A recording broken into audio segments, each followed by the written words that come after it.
Il-Partit Nazzjonalista huwa l-partit li se jkompli jemmen fin-nies u jaħdem għal ġid tal-Maltin u l-Awċin kollha.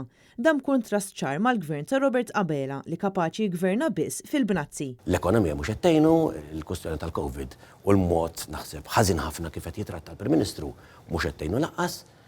Hemm telf ta' impjiegi kbir, jiġifieri fi ftit xhur minn 3,000 tlajna 12,000 u iktar, telqu xi 15,000 persuna minn Malta u allura għandek isu 15 miljun kull xahar fl-ekonomija li naqset u l-problemi bdew ġejjin. Il-Partit Laburista kien kapaċi jigverna fil-Bnazzi qed juri li ma tantx huwa kapaċi jigverna fil-Malti. Sostna dan il-kap tal-Partit Nazzjonalista Adrian Delija meta kien qed jiġi intervistat waqt il-programm Ras Imbras li xandar fuq l-istazzjon tal-Istat. Huwa qal il-prerogattiva tiegħu ili introduċi uċuħ ġodda fiħdan il-Partit Nazzjonalista u jkollna partit imġeddet. Adrian Delija saħaq li jekk jerġa' jkun elett kap tal-Partit Nazzjonalista, Bernard Gregg se jkun parti minn tim li se jkun qed jirrappreżenta lin-nies biex il-Partit Nazzjonalista jkun jista' jimxi l qudiem f'qasir żmien.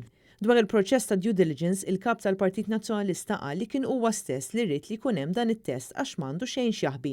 Saħaq li din hija opportunità unika biex dak kollu li ntqal fuq matul dawn l-aħħar xhur juri li kien kollu gideb. Jekk hawn xi ħadd f'pajjiżna li għandu xi ħaġa jiġi hemm opportunità baqa' ġimgħat jippreżenta dak li għandu ħalli dan il-panel ta' esperti il-Kummissjoni ikollha dak kollu li hemm bżonn qudiemha biex imbagħad tiddeċiedi u tagħti id-deżamina tagħha b'riżultat li diġà naf illi ħajkun tajjeb għal raġuni waħda. Għax naf illi minn dak illi parlaw qalu vintaw, immanipolaw, spinjaw, m'hemm assolutament xejn. Adrian Delija temm jgħid li ilu 3 snin jaħdem għal ġid tal-Partit Nazzjonalista u għall-Maltin u l-Awċin kollha u jinsab kommess li jkompli jagħmel dan fis-snin li ġejjin.